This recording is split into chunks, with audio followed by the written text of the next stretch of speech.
Hello everyone, thank you for joining us at the 2021 COPLAC conference. My name is Lisa Zavala and I am the student leader for the Cyanobacteria research team at the University of Illinois at Springfield. The team consists of Emily Jones, Diego Terrazas, Kyle Abraham, and our research advisor, Dr. Lucia Vasquez. We will be presenting on the identification of toxic cyanobacteria and describing both our past and current findings. The Environmental Protection Agency has stated that there is a growing toxic cyanobacteria algal bloom problem in which wildlife and humans that consume contaminated water can develop serious health concerns. In the past, toxic algal bloom composition could only be determined via morphological examination. This was a time-intensive process. DNA barcoding is the process of finding unique DNA sequences with a region of the bacterial genome which all of the species share. In this case, we are examining the ITS region. Hello, my name is Kyle Abraham, and I'll be discussing our project's objectives and the methodology we have used thus far. The aim of this research is to develop DNA barcodes for Microcystis, Dolichospermum, Cylindricospermum, and Oscillatoria genera. We perform DNA isolation according to the methods described by Saba and colleagues. The Saba et al. Method employs a straightforward lysis approach that works on both unicellular and filamentous bacteria.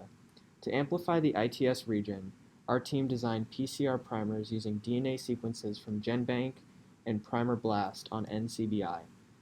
This is the first time this primer has been tested. As such, we use temperature gradient PCR to find the optimal annealing temperature. We used gel electrophoresis to confirm the amplification of PCR products. PCR products were cleaned using the ExoSAT method, and samples were prepared for DNA sequencing. The electropherograms, such as the one shown in Figure 4, were examined to ensure that only single peaks were present. Hello, my name is Diego Terrazas and I will be discussing the results of our research. We obtained high molecular weight DNA using the Saba et al. Isolation protocol. Table 1 displays the optimal annealing temperature across all cyanobacteria genera of 53 degrees Celsius and will be used for future repetitions of the experiment.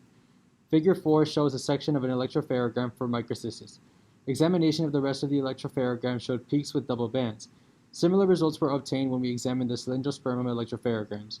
These results led us to think that we had contaminants in our samples. For this reason, we repeated the PCR reactions. However, running the gels for a longer time revealed the presence of two bands in Cylindrospermum and Dolichospermum in Figures 2 and 3. Hi everyone, my name is Emily Jones, and I will be discussing the implications of our findings as well as our plans for the future. The double banding of the gels shown on Figures 2 and 3 indicate the presence of two distinct copies of the ITS region. This hypothesis was further supported by sequencing. Analysis of the resultant electropherograms show regions of distinct single peaks. Some regions, however, show double peaks, indicating the possibility of intermediate concerted evolution. In order to confirm these beliefs, repetition of our experiment is necessary. This year we have started over with fresh samples. So far we have conducted DNA isolation, gel electrophoresis, and PCR amplification. Our goal is to clone the PCR samples, sequence individual clones, and analyze the sequences to confirm that two ITS copies are present in the cyanobacteria genomes. Once this work is completed, we will determine whether ITS sequences allow for interspecies differentiation and could be used as DNA barcodes. If this is the case, these DNA barcodes will be useful in implementing bloom treatments more quickly as no morphological analysis, a lengthy process involving very well-trained scientists, will have to occur.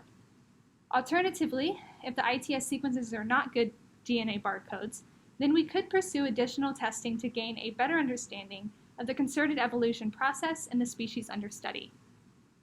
For more information on our presentation, please pause the presentation to view our poster and bring any additional questions you may have to our live Q&A session. Thanks for listening and have a nice day.